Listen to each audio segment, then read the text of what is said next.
Hey guys, welcome back to another Spectate gameplay. Today we are spectating Fnatic's Broxah on that Lee Sin. If you've been watching Worlds, you saw he had a ridiculous game on Lee Sin earlier in the group stage. He's playing again tomorrow, so hopefully we can see some more Lee Sin out of him. But either way, I just wanted to spectate his games in solo queue to see how he plays Lee Sin. This is in Master Tier in Korea, where he's boot camping right now, obviously, because he's playing at Worlds. And I figured, it'll be interesting to see how he performs, what he does, and all that stuff. Because, Lee Sin's a fun champion, and this is definitely a good guy to learn from. One of the best in Europe, for sure. So first things first, going for that level 1 invade, because he has a very strong level 1 team. Specifically, just the Thresh. But what's really good about level 1 invades, guys, is it doesn't really matter your team composition. The thing with level 1 invades is all about getting a jump on someone and catching people by surprise. So this late invade here, you see the timer, like they kind of slid in around the 120 mark. If people are going to defend against invades, they often do it really early, and then they leave to go and go to their other lanes, and yeah, they're just, people don't like thoroughly defending jungle invades. So he gets that red buff to start with. So this has already put him off to a really good start, just because he wasn't lazy and decided to go for that level 1 invade. So if you're playing solo queue, you could absolutely do something like this. Absolutely do something like this. Take the long path in by walking down through this bottom tri-bush, and then again going all the way down and then around. Because then it means if someone's sitting in this bush and you come out through this way, they will see you. Like, they'll smell you off a mile away. But if you do it here, then it's kind of too late. You pop out of nowhere, sort of, and then they don't really have anywhere to run. It's a lot harder for them to defend against you, at least. We'll put it that way. So let me show you his runes, guys. That's the most important thing. This is 8.20, so the current patch. And here are his runes. So you notice that Lee Sin went for Dark Harvest for a pretty long time. Electrocute got nerfed. And people were just like, yeah, well, this sucks. How about we go Dark Harvest? Well, Dark Harvest got nerfed as well. So now people are going back. Well, these Broxahs decided to go back to that Electrocute. Not going for Ingenious Hunter or anything like that. And just going for Precision Secondary for more attack speed, which helps with your clear speeds, as you would imagine. Excuse me here. This is not good. There we go. Now, something that Camille did really well here as well, if I just swap the vision around here, it's Camille lost that red buff for that level 1 invade, as you saw, right? She got invaded, she died, she knows she's going to lose that red buff. So what does she do? She runs straight to the enemy's red buff. So she at least gets a consolation prize there.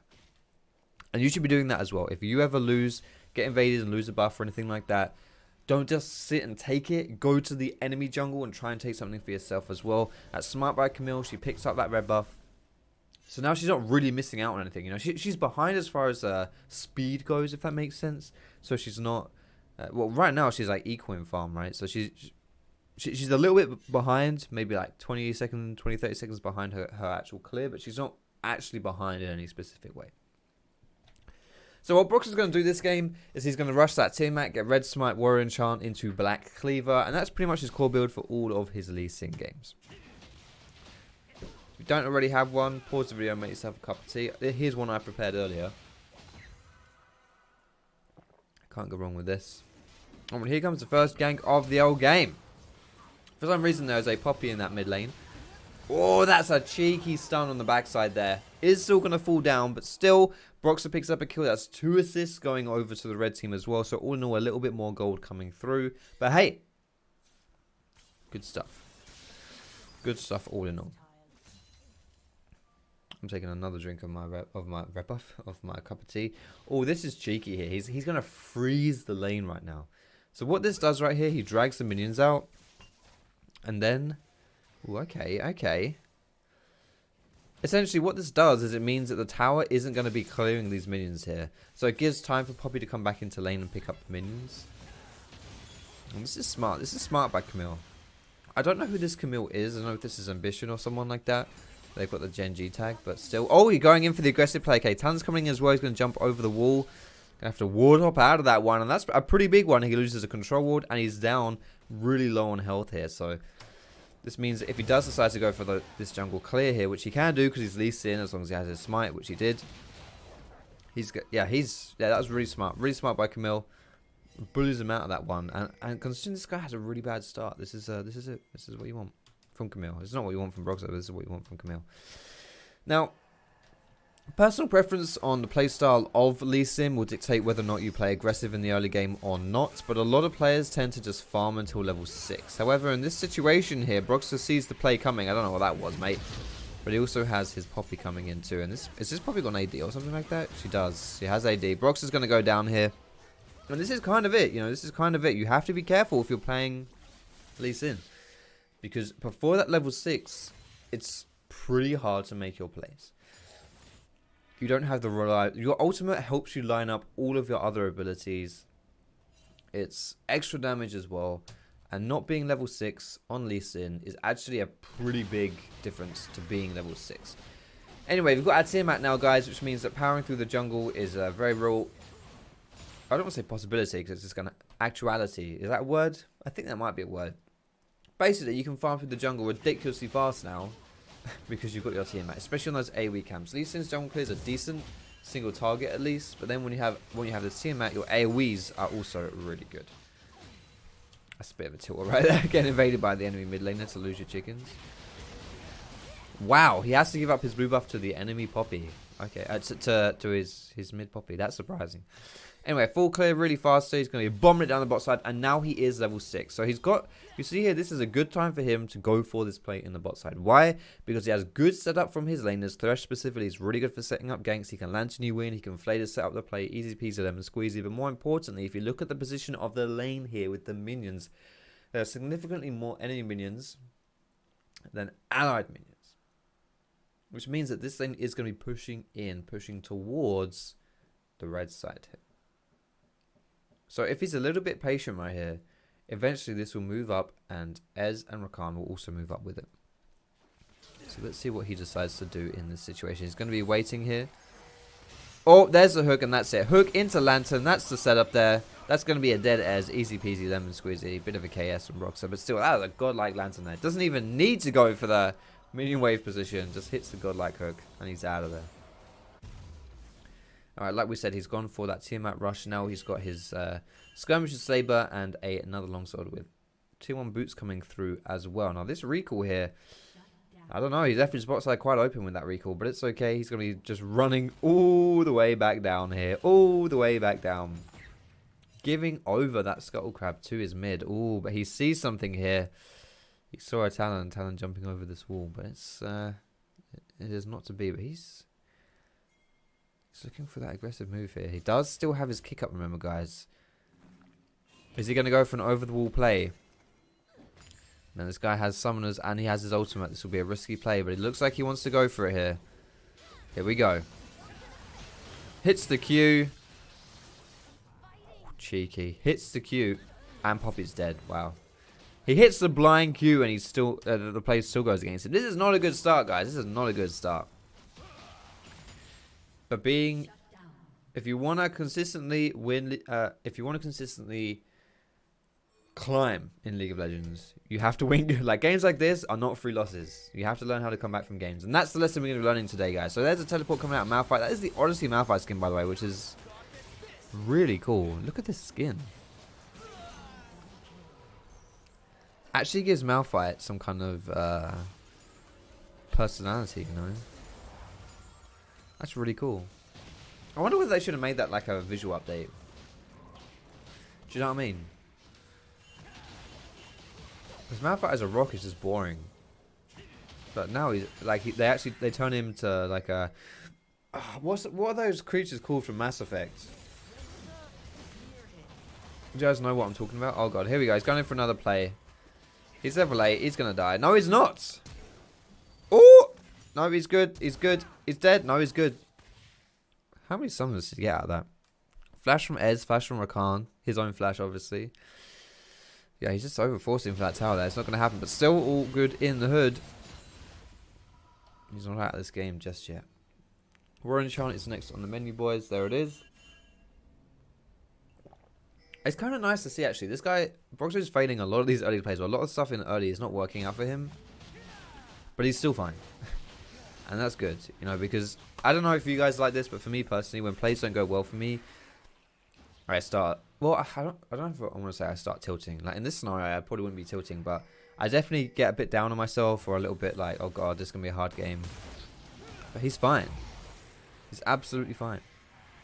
Now take note here as well, guys, how he initiates his play with a safeguard. Most of the plays that Broxah initiates, he safeguards first before firing out his Q. That way he increases the chances he's actually going to hit that Q. Oh, now he's feeling something a little bit cheeky. He comes for that little return gank here. Is Ez going to keep pushing? It looks like... Oh, he's eating. He's dead. He's dead. Or is he? Oh, he dashes out of that one. He does have his ultimate up. How is he going to use it? He's not going to use it. He is dead. Okay. Alright. Well, that wasn't great. I thought... I actually still think... You know, I think... Can I rewind this out? Okay, welcome back. We're not going to be rewinding anything else from this replay. Apparently, that's not nice. I just wanted to see whether or not he could have killed him here. I reckon he could have jumped in here. I mean, he sort of dedicates to it, right? But... He has a lot of damage. I still think he could have killed him there. He's got his ultimate. I think that would have been a kill. But it's fine. To be fair, like, making a play around a Malphite without ultimate is very risky. Alright. He's going to lose a lot, honestly, for this one on that top side. Farming up on the bot side of the map here. 2,000 gold down. Rift Hell gets put down to lose, to break that mid tower, but nothing else. So that honestly, that could be worse. Now let's see here. As far as Titan build goes, he's going for more damage. Like I mentioned, he's going to be getting that black cleaver. So it gives a bit of tankiness, but really it's just all about damage. There's a high damage build here. Oh my goodness, this is an aggressive move. If someone face checks this, they are donezo. We're going down for Aatrox instead. Okay, here they go. We're going for the Aatrox play. Aatrox is pushing out this bot side. He's still pushing. He's a bit donezo here. That hook is never going to land, buddy. This is okay. This is okay. Kick it into the loving arms of Malphite. Watch how Broxah is playing this one so he doesn't just instantly die to the Aatrox. There's definitely a possibility there that Aatrox can combo Broxah down and kill him. Broxah literally has a cloth armor for defensive stats here. So Aatrox has a lot of damage. He's 1-4. Yes, you're in a 3v1 situation, but you do not want to die before you actually have your team around you. So here's a fight. What's he going to do? He engages with his W here. Melee. Auto attacks the Camille. Nothing fancy with his skill shots. Doesn't have his ultimate up here, so no kick flash or anything like that. But picks up a shutdown as well. Now look at his kills here. 6, 2, and 2. And notice that one, guys. It may seem like nothing, but he doesn't try and throw out his random Q onto the Camille or anything like that. He walks in, gets that safeguard down, gets in melee range, goes for the slow with his cripple, goes for the auto attacks, and then only when that Q, the resonating strike, sonic wave, becomes the only way he's going to get up to someone, does he fire it, which was the case with that Ezra. And here comes the play for a second kill. Talon here is rather squishy. Malphite has his ultimate. This will not be a repeat of what happened in the top side. My Broxah found himself dying and being sent to the Shadow Realm. Because Malphite with his ultimate. Whoa! Oh my god. Oh my god, that is a repeat. It isn't. I jinxed it. I'm so sorry. I'm so sorry, Broxah. I actually hard jinxed you. I hard jinxed you. I apologize. I know this is a replay I'm watching, but I still believe that some kind of wibbly wobbly timey wimey stuff. I hard jinx Broxah there.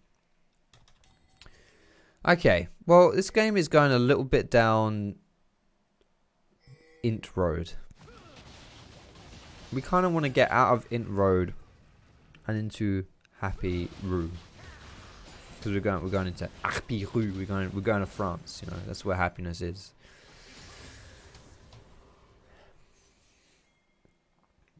We need to chill out a little bit here. And if we look at what this team needs to do to actually win the game, it's not too much, honestly. They have a really good pick team. At any time, if this Malphite moves up to someone, he presses R, boom, you catch them out of position, they're pretty much done. So Thresh as well has already displayed that he can hit some hooks and get some things going. Oh, he feels it. He feels it. But you've been burnt before. And Rakan's been here. Let's take a cheeky look here. Ooh. Our map pack shows that Rakan actually isn't here, but Broxah hesitates for that reason, which is a smart reason. So let's look for Broxah to make these kind of aggressive plays, to look for these picks here. If Malphite especially decides to group up with this... Oh, cheeky! Cheeky, he's out of there. If Malphite specifically ever decides to group up here, presses up, bam, it's a big wombo combo. Thresh as well. They're moving in, they're denying vision, and they're setting up here in Fog of War.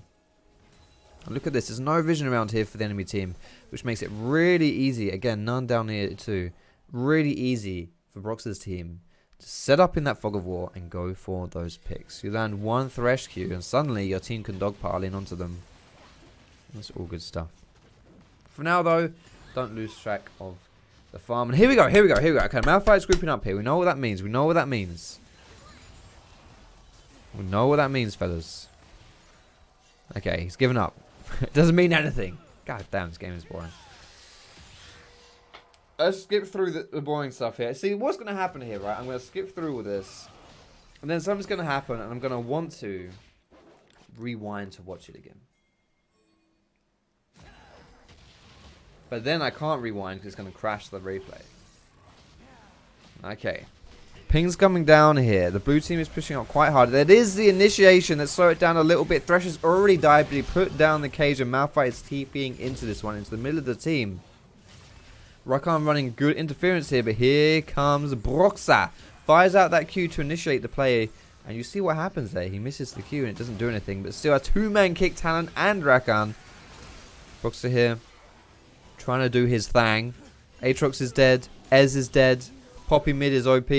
You heard it here first. And this is the thing, a bit of a limited teamfight impact there for Broxah. Not able to find the connection on that Q. Does help his team burst down the Aatrox, however. And that by itself, you use your ultimate. Your ultimate is so varied when you're playing Lee Sin. There's lots of different stuff you can do with it. You can use it as utility. You can use it for damage. And in this case, using it for damage alongside with the rest of his team to burst down that Aatrox. Aatrox is no longer a problem for them in that front line, which means the rest of his team can actually diversify their target selection and move to other champions and pick those off. And eventually that's what works out for them. He's going to be finishing off this Black Cleaver shortly. This Poppy mid, by the way, if you're wondering, has rushed this Titanic Hydra and is going for a Triforce next, as you do. The 2-item spike on Lucian as well. He's a pretty decent carry at this stage in the game. And with the enemy team being full AD, it makes it pretty easy for this Malphite to just stack armor and not have to worry about too much.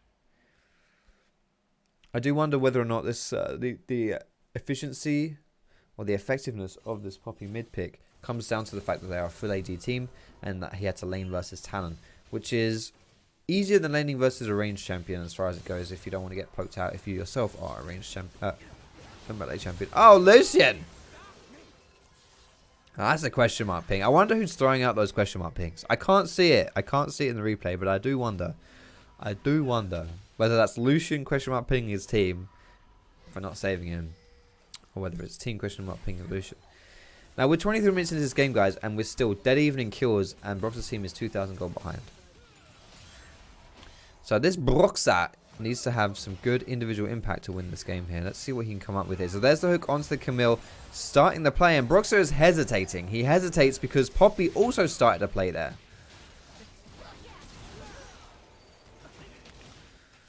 Picking off the... Oh! Cheeky. Picking off the Camille there, using your ultimate to combo the rest of your abilities. You saw there he threw down the Q, then he ultied, got some auto attacks in, followed it through. All that lovely business. So using it for damage in that situation as well. 1 kill for nothing. Good stuff. Good stuff. What else is going down here? Just a bit of farming. Gonna reset with his team. Pick up this. Well, in this game he goes Sterix and Randuins. He tends to go Sterix quite a lot actually. I don't know whether I'd say it's a core build. Honestly, it's kind of hard to say as well because most games in Korean solo queue do not go this long. Most games in Korean solo queue are around 20 minutes long. So whether or not what he gets for his third item is kind of hard to say. Anyway, Sterix plus Randuins is on the cards this one. Randuins obviously is situational. He's against full AD, so it makes sense this game. Boom, boom, boom. Safeguard into the lantern. All in style.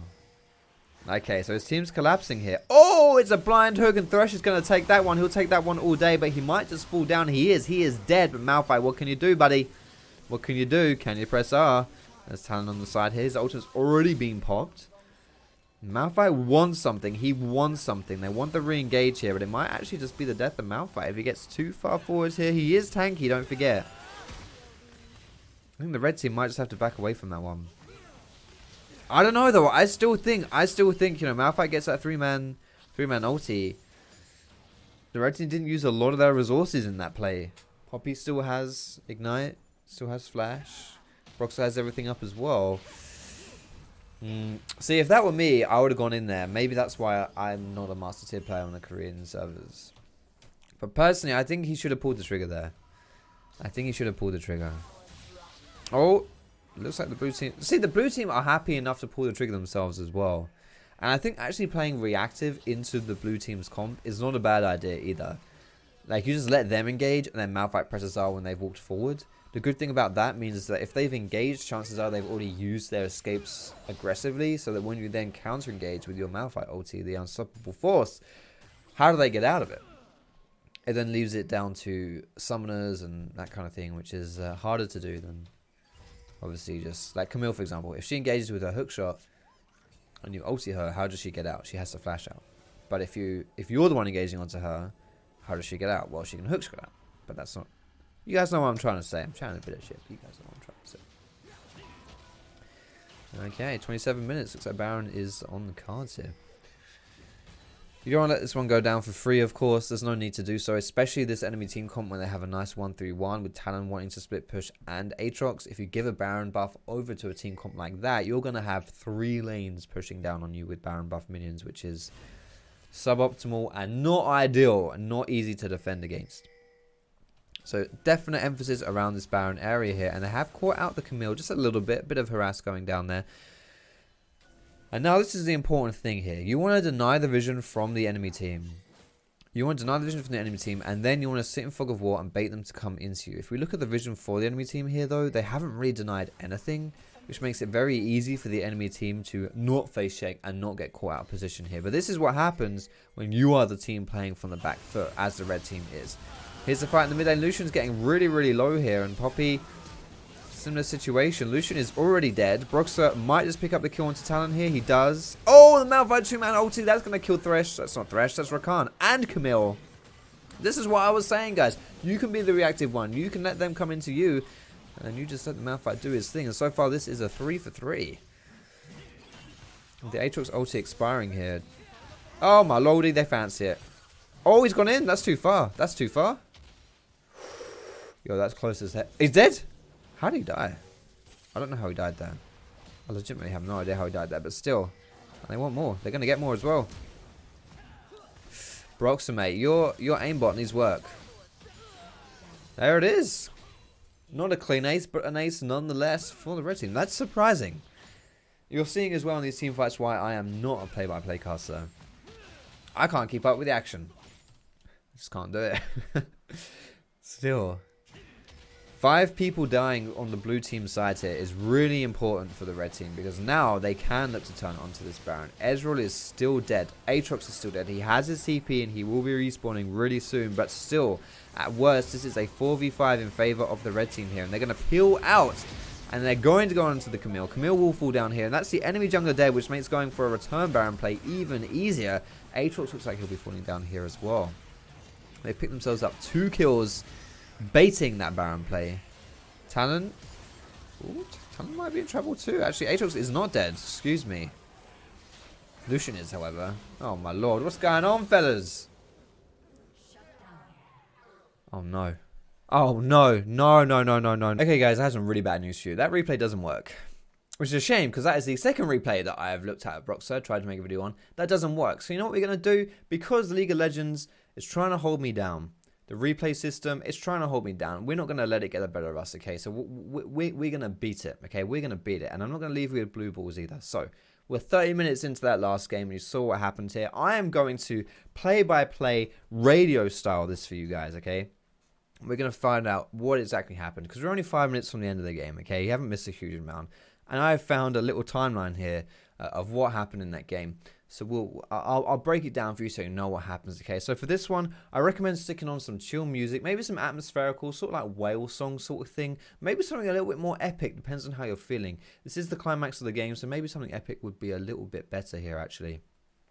And then just close your eyes and get into a imaginary state where your brain is creating the pictures for you as I'm going to describe what is happening. So we pick off the action here, where we left off the action here, I should say, at the 30-minute mark, where Lucian killed two wards, holy shit. But then, in retaliation, Talon kills Lucian and his support, the Thresh. They both go down, but not without the revenge from Poppy, who finishes off the Talon.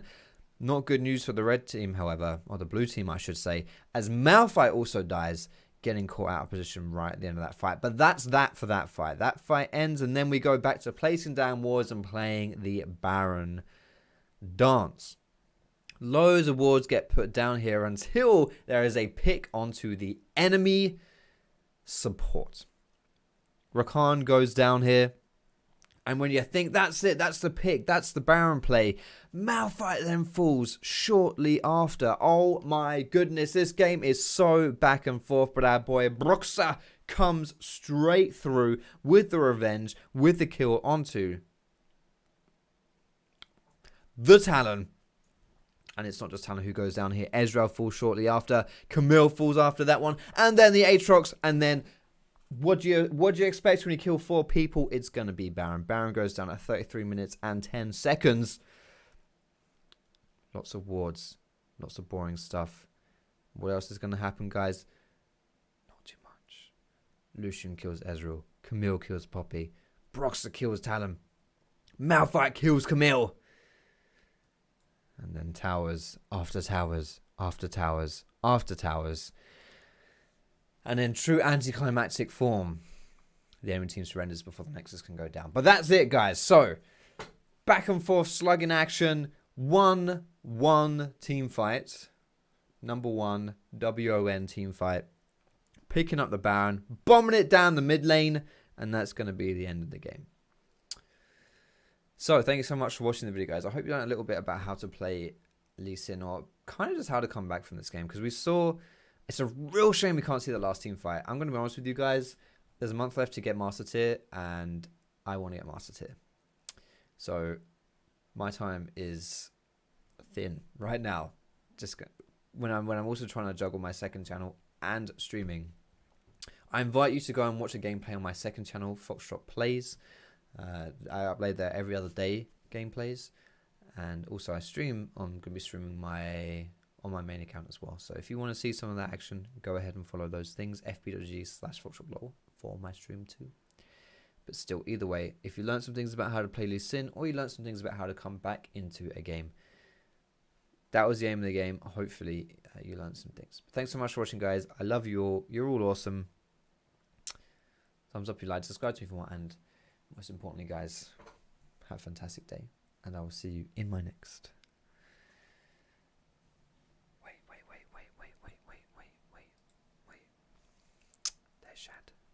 Goodbye from me, goodbye from Shadwell, and I will see you in my next.